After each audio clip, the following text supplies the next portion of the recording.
Salut les amis, j'espère que vous allez bien. Aujourd'hui, on se retrouve en compagnie de Thomas. Bonjour. Thomas, vous l'avez déjà vu. Si vous avez déjà vu une vidéo, c'était un vlog d'Halloween je crois. C'était le maître des chevaux, voilà, il est là. Je suis toujours le maître des chevaux. toujours présent, toujours vivant, comme on dit. C'était pas drôle. Bon, soyons un peu sérieux. Aujourd'hui, on va parler des entretiens à Disney parce que j'avais déjà fait une vidéo là-dessus, mais ça remonte au tout début de ma chaîne et du coup, les trucs, c'est plus forcément d'actualité. Vidéo que j'avais regardée. Et maintenant, il est là. Et maintenant, je suis là. Voilà. Donc, ça marche. Donc, ça marche. Et ouais, moi maintenant, mon entretien, pour que j'en parle toute seule, ça date un petit peu. Attends, ça fait combien de temps en vrai? Ça fait 5 ans que j'ai passé mon premier entretien. Oh là là, c'est un coup de vieux ça. Que de belle aventure. Bon, on va voir si ça a beaucoup changé. Peut-être que moi aussi je vais réapprendre des choses, hein, du coup. On sait jamais. C'est déjà avant tout parce qu'il faut que vous fassiez la connaissance de Thomas. C'est quand même assez important, autre que le maître des chevaux. Dis-nous tout. Nous tout, c'est très drôle comme vanne. Je suis arrivé à Disney en octobre 2022. Donc là, ça va bientôt faire 2 ans que je suis là. J'ai passé mon entretien, c'était mi-septembre 2022. Moi, ça ne fait que 2 ans, mais déjà en 2 ans, il s'est peut-être passé des choses. Tout va bien, c'est un enfant. Je crois qu'il s'est cogné dans une branche parce qu'il est monté sur le mur. Ne montez pas sur les murs. Alors du coup, ça fait 2 ans Ça fait 2 ans que je suis à Disney. Je travaille à Fantasyland 1. Du coup, j'ai fait Peter Pan, Dumbo, Pinocchio, Blanche-Neige et le Carrousel. Et le château, parce que le château est une attraction technique. Ça, je savais pas. Le château est une attraction, est un walkthrough. Donc le matin, il faut l'ouvrir. Et du coup, t'es arrivé au début en CDD.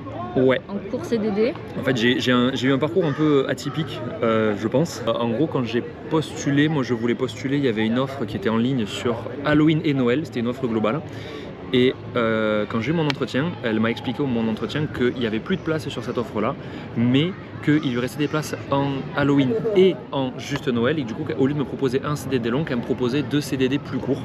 Moi, je voulais travailler, du coup j'ai dit oui bien sûr. Et donc j'ai fait ces 2 CDD, j'ai fait un CDD 3 semaines Halloween et un CDD de 6 semaines je crois, de tout décembre jusqu'à début janvier. Et ça s'était bien passé, j'avais voulu continuer. J'avais vu avec mon manager pour voir est-ce que je pouvais transformer ce CDD en CDI, tout ça.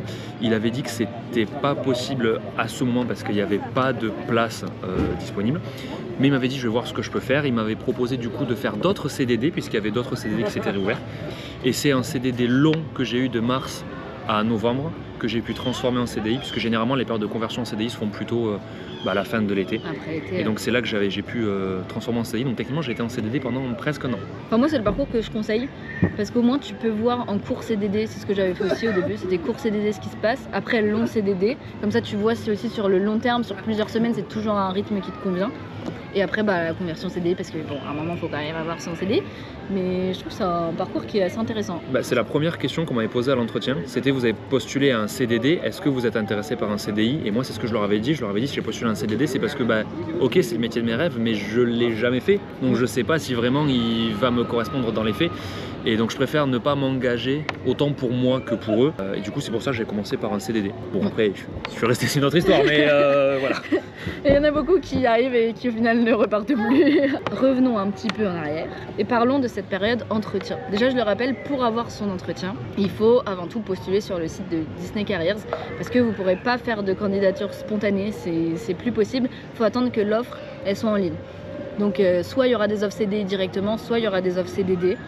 En soi, même si vous voulez un CDI, rien ne vous empêche de postuler sur une offre CDD et de dire dans votre entretien que vous êtes disponible pour une offre CDI. Après moi je conseille quand même de postuler sur les offres CDD. Vous arrêtez pas forcément à je veux un CDI, je postule que sur les offres CDI. Non, venez, faites votre preuve même si c'est que sur 3 semaines et après ça demandez votre conversion en CDI ou en long CDD, ça y a. Et puis même si c'est pas une conversion, je pense qu'au niveau du profil ça sera toujours mieux sur le CV si vous postulez un CDI à Disney de montrer que vous avez déjà fait un CDD à Disney. Disney sera forcément plus enclin à vous rappeler pour ça. Donc je pense que oui, CDD ou CDI, si ça vous intéresse, peu importe, allez-y. Ouais, clairement. Et du coup, ce fameux entretien, donc moi je l'avais eu en présentiel, toi du coup tu l'as passé en visio. Tout à fait. On va pas laisser le choix, c'est pas qu'on m'a forcé, mais quand j'ai reçu le mail d'entretien, voilà, vous êtes convoqué à un entretien à telle heure, sur telle plateforme, il sera en visio. Et pour moi c'était, vu que j'ai pas eu de choix, c'est normal, c'est la procédure. Donc peut-être que maintenant ils font beaucoup plus comme ça, je sais pas. C'est possible. C'était en 2022, donc le Covid était déjà passé, on était un petit peu quand même retourné au présentiel, mais c'était peut-être des restes de ça, je sais pas. Ouais, peut-être que maintenant, c'est vrai que c'est plus simple pour eux, je pense, d'enchaîner les candidats par visio, ça évite les déplacements, les retards, tout ça. Nous à l'époque, c'est vrai qu'on avait le choix, on nous demandait l'heure, on nous laissait le choix de l'heure et de la manière. Mais après, peut-être que maintenant, ils font tout par visio imposé, ce qui serait aussi logique. Est-ce que tu peux nous dire un petit peu comment s'est déroulé les points clés de ton entretien Alors, de ce que je me rappelle, je vais probablement oublier des détails. La première partie assez classique, un petit peu le présentez-vous, où rapidement, voilà, j'ai parlé de mon profil, j'ai repris ce qu'il y avait sur mon CV, sur ma lettre de motivation. En gros, l'idée c'était de rapidement, en 2-3 minutes, balayer mon profil et mes expériences pour en arriver au point où j'avais voulu expliquer pourquoi est-ce que je postule chez vous aujourd'hui, qu'est-ce qui amène mon profil à aller chez vous. Donc c'est le présentez-vous un peu classique de tous les entretiens. Là, ça n'était suivi un échange de questions où elle m'avait questionné à ce sujet-là, sur mes expériences, ce que j'avais fait, un peu plus dans le détail, donc ce qui, elle, l'intéressait, la recruteuse, sur ça. Ensuite, alors je sais plus vraiment dans quel ordre se sont passées les choses. Il y a eu une phase où, un petit peu mise en situation, où elle m'a posé des questions sur imaginez, vous êtes dans telle situation, à tel endroit, qu'est-ce qui vous arrive par exemple, il me semble, moi j'avais une mise en situation, elle m'a dit imaginez, vous êtes à Big Thunder Mountain, vous êtes au grouper, à l'endroit où on réceptionne les gens pour les assigner aux rangées, et là vous avez un enfant qui ne fait pas la taille, qui fait pas la taille requise, qu'est-ce que vous faites? Et donc là, c'est un petit peu un débat, une discussion de comment est-ce que moi j'imaginais réagir. Donc il y a eu cette phase-là, ce qui était, enfin moi j'ai trouvé ça vachement bien, vachement stimulant, c'était cool parce qu'en plus on se projette un peu dedans, c'est vachement sympa. Mais j'avais eu la même question sur l'enfant qui fait pas la taille, qu'est-ce que vous faites? Et c'est l'enfant qui faisait pas la taille aussi? C'est l'enfant qui faisait pas la taille. Je pense que c'est une manière pour eux de voir si, parce qu'on est conscient que s'il y a une taille à respecter, c'est qu'il y a là une règle, et du coup c'est une manière pour eux de voir dans quelle mesure on est prêt à respecter la règle ou pas. Et enfin, du coup, la réponse c'est que s'il y a une règle, c'est qu'il y a une règle. Enfin, si l'enfant fait pas la taille, il pourra pas embarquer de toute façon. Après, je pense qu'il cherche aussi à voir comment on réagit. Parce qu'après, moi, elle avait renchéri sur la question les parents insistent, ou je sais plus exactement le détail, mais après, elle avait un petit peu complexifié la situation. Donc c'est vraiment pour voir comment on réagit. C'est marrant qu'on est là, que ce soit ce sujet. Après c'est un truc classique en même temps. Oui, c'est un classique, mais il y en a peut-être d'autres, vous aurez peut-être pas celui-là. Oui.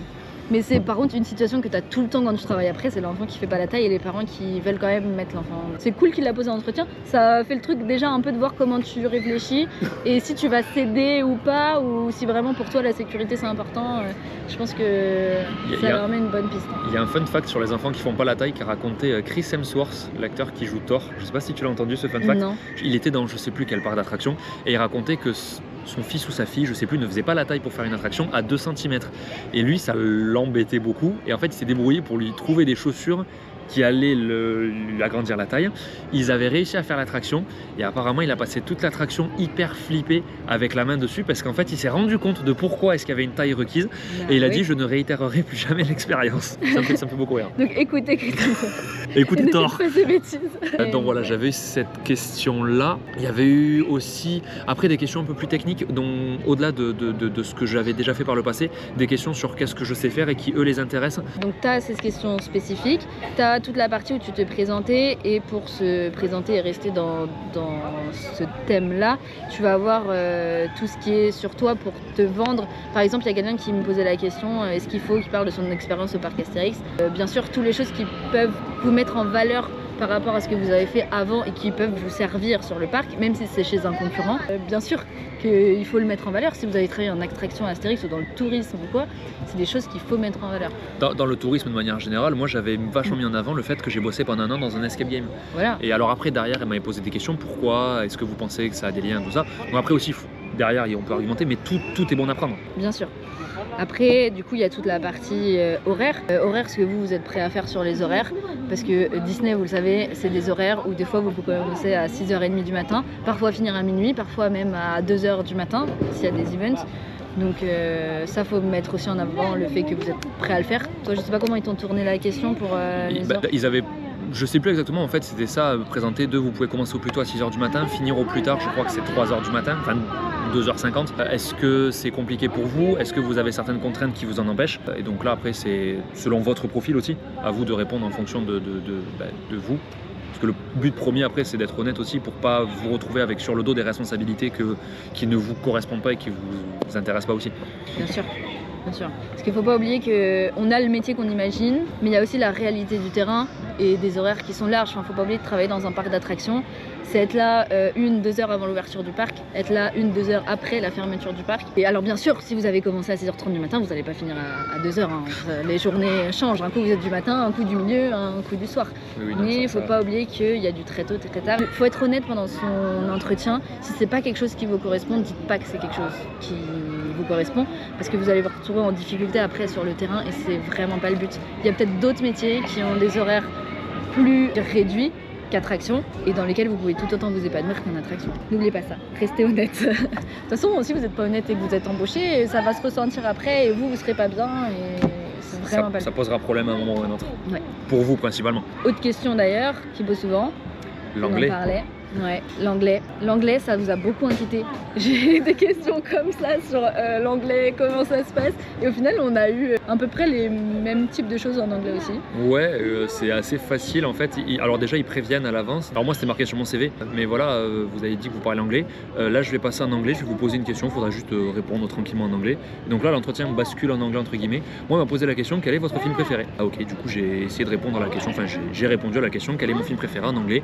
Ça m'a pris 3-4 phrases maximum et elle m'a dit ok merci, on peut repasser en français et puis voilà. Et toi, ta question c'était Moi c'était qu'est-ce que vous avez fait pendant les vacances, les dernières vacances d'été?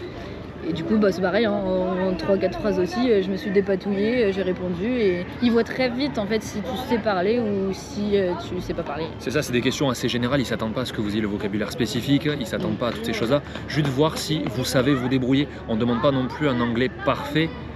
Si vous savez vous débrouiller, c'est déjà très bien. Après, c'est des choses comme tout qui s'apprennent. Ce qui peut aussi beaucoup compter, c'est votre capacité à apprendre vite. Mais voilà, l'anglais, il n'y aura pas une énorme partie d'entretien qui se passera en anglais. On va pas vous interroger en anglais. C'est pas ça l'idée. C'est juste voir en quelques phrases si vous savez vous débrouiller ou pas. Ils le sauront de suite. Ouais. Et ça c'est pareil, parce que encore une fois, comme je vois que ça vous inquiète, l'anglais ça vous servira à vous après sur le terrain, parce que je ne veux pas dire de chiffres précis, mais on peut 50% du temps, voire 60% du temps ne pas parler français pendant la journée, parce que les visiteurs viennent de plein de pays et que la langue internationale c'est l'anglais. L'espagnol aussi vous servira beaucoup. Mettez-le bien avant l'espagnol. Oui, ça peut être un gros plus. Oui. Limite si vous parlez pas trop anglais mais que vous vous débrouillez hyper bien en espagnol, ça peut sauver. Oui, clairement. Vraiment l'entretien, c'est que des choses qui vous serviront une fois sur le terrain. Et l'anglais, il faut savoir vous débrouiller. Si vous savez répondre où sont les toilettes en anglais, vous avez tout gagné. Ah ouais, clairement. Et puis après, faut pas se mettre la pression non plus. Comme je disais, ils attendent pas un niveau international de folie. C'est vraiment se débrouiller avec des basiques. C'est pas un espèce d'attendu ultime d'avoir un C1 anglais hyper. Si vous vous débrouillez vite fait en anglais, c'est une bonne base. Ouais. Et parce que vous en aurez besoin de toute façon. Bien sûr, puis ils sont pas là pour vous casser. Et je sais qu'il y en a qui ont passé leur entretien, qui vraiment avaient un anglais, ils savaient pas parler anglais et du coup ils leur ont pas dit direct non c'est mort pour toi. Ils ont essayé de la rediriger peut-être vers un autre métier où il faut beaucoup moins parler anglais et c'était plus facile pour eux de se mettre dans le bain à Disney avec un métier où il faut moins parler anglais. Et on a le don pour choper des enfants brailleurs à côté de nous. Il avait faim. J'avais faim. Il n'a pas cogné la tête celui-là. Tu parlais qu'ils sont pas là pour vous casser. C'est vrai, moi j'ai un très bon souvenir de mon entretien dans le sens où elle était super. Elle était très bienveillante, elle était neutre, professionnelle, mais elle mettait à l'aise. Et, du coup, j'ai un très bon souvenir de ça. Il n'y a pas du tout ce stress de se sentir jugé. Vraiment un vrai échange et ça c'était super. Vraiment, j'ai aucun retour sur tous les retours que j'ai d'entretien. Il n'y en a aucun où on me dit vraiment ça s'est mal passé parce que le recruteur il était désagréable ou quoi. Les seuls des fois ça s'est mal passé c'est parce que les personnes n'ont pas su répondre ou vraiment être à l'aise, mais ça c'est propre à chacun malheureusement. Et, pour savoir, il faut se lancer dans les entretiens d'embauche, mais ça c'est tout le long de la vie malheureusement. Mais vraiment les recruteurs ils sont là pour mettre à l'aise. Il n'y a aucun souci là-dessus. Autre type de question. Venons à la question fatidique du vertige. Le vertige. Le vertige. Il y a des attractions où c'est très compliqué de travailler avec le vertige. Du coup, c'est une question qu'on va vous poser parce qu'il y a certaines attractions où, si vous avez le vertige, ça sera pas possible. Même si on n'a pas l'air, voilà, tout ce qui va être Space Mountain, Indiana Jones, la Tour de la Terreur, toutes ces attractions-là. Et du coup, ça n'a pas l'air, mais Peter Pan aussi. C'est des attractions où vous pouvez être amené à certains moments à travailler en hauteur, parfois en hauteur assez conséquente. Space Mountain, c'est 30 mètres. La Tour de la Terreur, ça doit être peut-être 40-45. Ouais. Donc voilà, c'est une question aussi qui vous sera probablement posée, mais c'est aussi pour mieux cerner votre profil et être mieux préparé aussi à ce qui peut vous attendre sur le terrain. Donc encore une fois, c'est pour vous, c'est quelque chose d'important. C'est des choses auxquelles on ne pense pas, mais qui, si elles vous tombent sur le coin du pif sans prévenir, ça peut faire très drôle. Oui. Et encore une fois, c'est pas des questions pour vous piéger, c'est des questions pour voir votre profil et si vraiment c'est quelque chose qui vous correspond, qu'est-ce qui vous correspond, pour vous proposer la chose la mieux adaptée après pour vous, pour travailler. Oui, parce que c'est pas parce que vous postulez, vous passez un entretien pour un travail en particulier. Si jamais en fait votre profil correspond vraiment pas pour ce travail, mais vous avez un super profil qui intéresse beaucoup l'entreprise, elle va chercher à vous proposer autre chose. Enfin, une entreprise est toujours en recherche de compétences et si elle décèle en vous un profil qui est intéressant, elle va chercher à vous garder de toute façon, que ce soit sur ce métier ou un autre métier. Et de toute façon, même dans les cas où vous êtes refusé, ils demandent de l'autorisation de conserver votre CV pendant, je sais plus, un an ou quelque chose comme ça, pour pouvoir vous recontacter si jamais effectivement il y a votre profil en fait magiquement correspond à une offre qui leur intéresse, ils vont vous recontacter. Donc vous allez peut-être pas trouver votre bonheur dans l'offre laquelle vous aurez postulé, mais oui, il existe tellement de choses. Mais c'est ça. Puis même là, la dernière fois, je parlais avec quelqu'un qui est en restauration actuellement, mais qui voulait attraction de base et qui s'est retrouvé en restauration après entretien, tout ça. Et au final, elle s'est dit au bout d'1 an, elle a la possibilité d'essayer de changer de métier, de repasser un entretien interne pour attraction et c'est ce qu'elle va essayer de faire et enfin, tout n'est pas rien n'est définitif, tout à fait. Enfin, c'est vrai que pareil, j'ai pas mal de collègues que je connais qui ont bougé, qui ont changé. C'est vrai que de restauration à attraction, j'en ai connu un aussi qui a fait custodial attraction. Ouais. Alors ça se fera pas dessus, vous commencez dans un poste, vous y resterez 1 an, 1 an et demi, 2 ans peut-être, je sais pas, mais vous avez la possibilité en interne aussi de bouger derrière, donc faut pas vous fermer de porte. Si vraiment ce qui vous fait rêver c'est de travailler dans cet environnement là, ne vous fermez pas de porte. Ah oui. Ouais, faut pas se fermer de porte. Et est-ce que ça serait pas une super transition sur une question qu'on t'a posée, qui est la question du pourquoi Disney? Ah oui, le pourquoi Disney. Le pourquoi Disney. Le pourquoi Disney. Moi je l'avais eu cette question, pourquoi Disney? Qu'est-ce que j'avais répondu? Ah, je sais plus. Il faut répondre avec honnêteté nos convictions. Oui. Moi je sais plus si je l'avais eu ou si justement je ne l'avais pas eu parce que j'y avais répondu à l'avance dans ma présentation quand j'en étais arrivé au point de conclusion de pourquoi est-ce que je postulais chez eux aujourd'hui. En fait, je pense qu'il faut garder en tête qu'est-ce qui est intéressant pour vous particulièrement de travailler à Disney. Du coup, par exemple, le fait d'avoir un certain nombre d'entrées gratuites au parc. Bon, si vous répondez ça, pas sûr que ça va bien se terminer votre histoire. Mais il y a plusieurs types de réponses possibles en fait. Si c'est pourquoi Disney, est-ce que vous c'est le côté parc d'attractions qui vous intéresse? Moi c'était le cas, moi c'était le fait de travailler dans un parc d'attractions qui me stimulait énormément parce que j'ai toujours été attiré par la technique des attractions.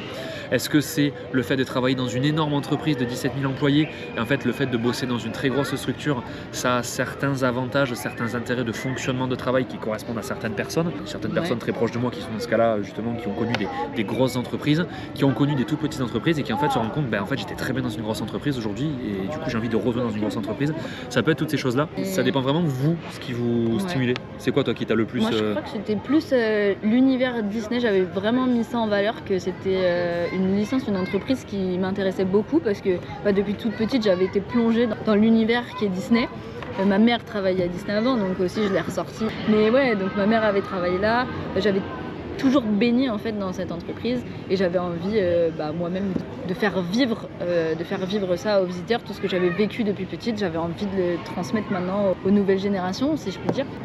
Ce qui fait une très bonne transition sur une autre question. Tu es trop fort en transition aujourd'hui. Je suis même pas expert. Tu devrais. C'est la question que tu m'as montrée tout à l'heure. Est-ce qu'il faut cacher le côté fan de Disney ou non? Oui. Et tu vois, dans ta réponse, non. En fait, encore une fois, le but n'est pas de mentir. Oui. Il faut juste être honnête dans votre propre démarche. C'est ça. En fait, c'est à vous qu'il faut poser la question.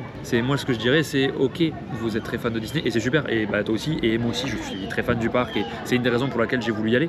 Mais posez-vous la question, est-ce que c'est la seule raison pour laquelle vous voulez bosser ici? Bien sûr. Ou est-ce qu'il y a un intérêt autre, comme tu disais, voilà, ce côté de te dire, j'ai vécu des choses et aujourd'hui, j'ai envie de permettre à d'autres de faire vivre ces choses, ça c'est quelque chose qui va les intéresser. Oui. Et si aujourd'hui votre discours c'est juste j'ai vécu ces choses et je trouve ça trop bien et du coup j'ai envie d'être ici toute la journée parce que c'est l'endroit où je me sens bien, peut-être qu'il faut aussi vous poser la question de est-ce que vous êtes sûr que c'est ce qui vous correspond? Parce qu'en fait en venant ici, on travaille, ça reste un travail, on a un certain nombre de responsabilités, de choses qu'on a le droit de faire et pas le droit de faire, des choses dont on a l'obligation de faire.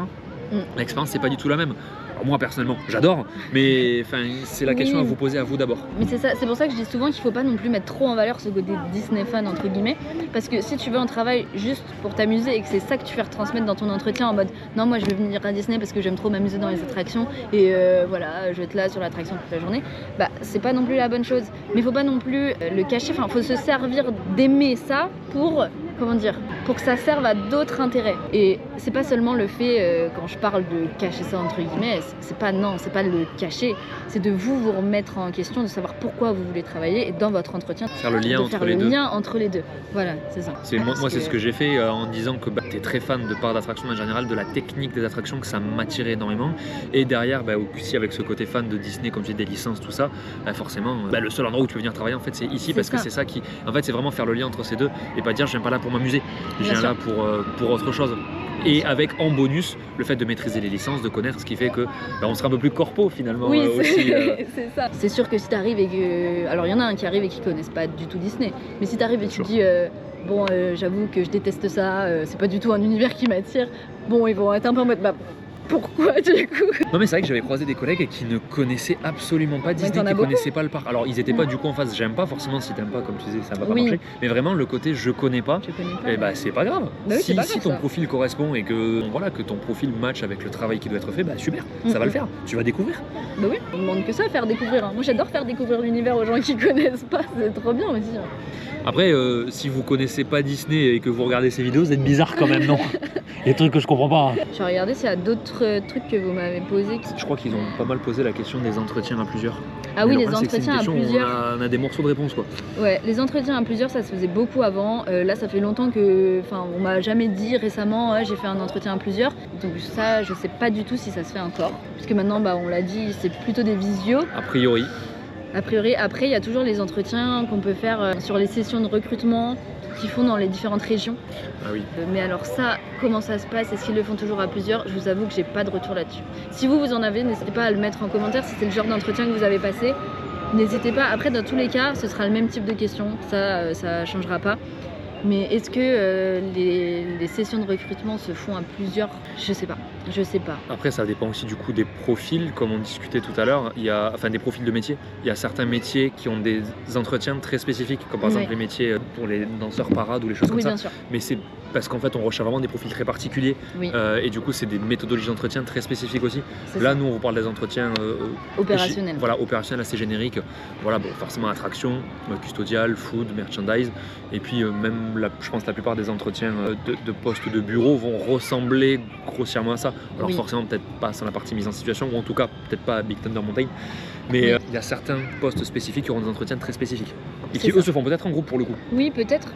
Ça, j'avoue que je sais pas, mais c'est vrai que pour tout ce qui est opérationnel, c'est toujours la même forme. Et puis en plus, comme toi tu me disais tout à l'heure et que moi aussi j'ai eu ça, au final on a passé 2 entretiens en même temps. Parce que moi, il m'avait demandé s'il y avait un autre métier qui m'intéressait, s'ils avaient plus de place en attraction quand j'ai postulé aussi, et j'avais dit peut-être merch, tout ça, et du coup j'avais eu des mises en situation de merch pour compléter l'entretien. Donc en fait, le seul truc qui changera, c'est ces mises en situation. Bien sûr, si vous travaillez en restauration, on va pas vous poser la question si un enfant trop grand, qui veut pas la taille, ça a aucun intérêt. Donc bien sûr, ça va être adapté. Trop petit pour commander des nuggets. Trop petit, non, les nuggets, non, pas pour toi. Tu vas t'étouffer. Mais ouais, du coup, essayez d'adapter ça en fonction du métier pour lequel vous postulez. Moi, du coup, ils m'avaient validé en merch et en attraction.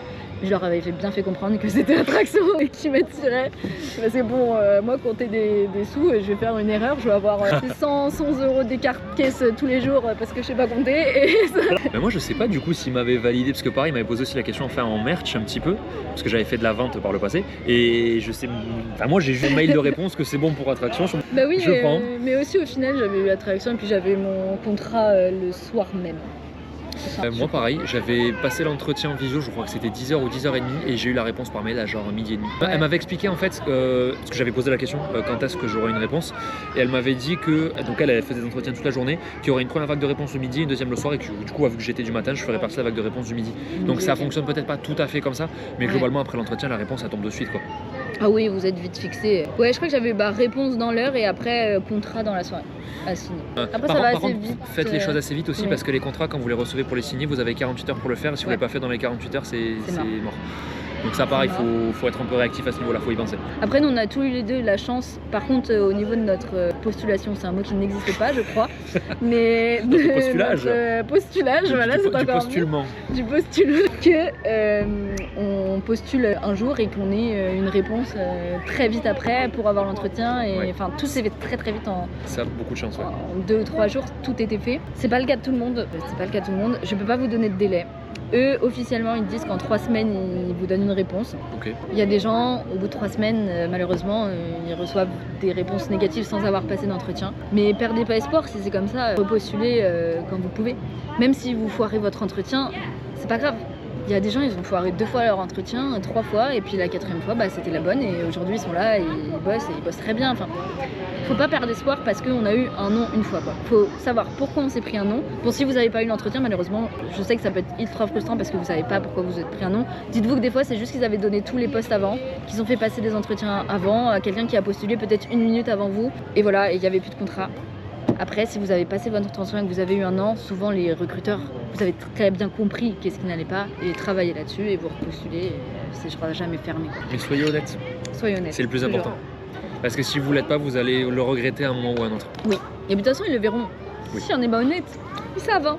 La magie, ça passe à travers leurs yeux, là. La magie des yeux. Il y avait une question sur est-ce que c'est bien de parler, de montrer qu'on est un petit peu renseigné sur l'univers cast member. Je suis assez mitigé sur le sujet. Je pense que c'est bien de montrer que vous avez une idée de là où vous allez, parce que ça montre que vous êtes un petit peu renseigné sur le métier et du coup que vous avez une idée peut-être un peu plus précise que d'autres personnes sur le contenu du métier et que du coup c'est pas un métier que vous allez forcément idéaliser et que potentiellement en vous recrutant vous, il s'assure d'avoir quelqu'un qui restera peut-être plus longtemps parce qu'il a une idée de comment le métier est, mais je pense qu'il ne faut pas le faire à outrance parce que sinon ça peut vite passer pour de la prétention ou en tout cas pour quelqu'un qui pense savoir sans avoir pratiqué et ça peut être une image qui n'est pas forcément positive auprès d'un recruteur.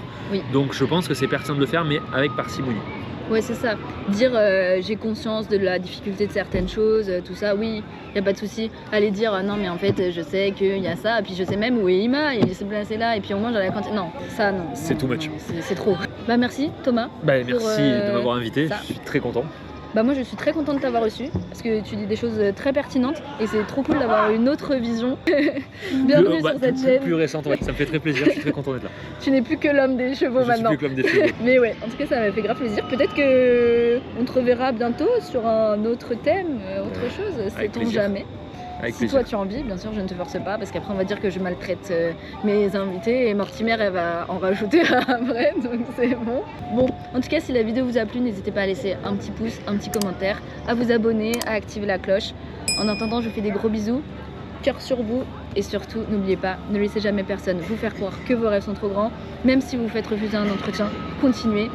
Et nous, on se retrouve bientôt pour une nouvelle vidéo. Bye.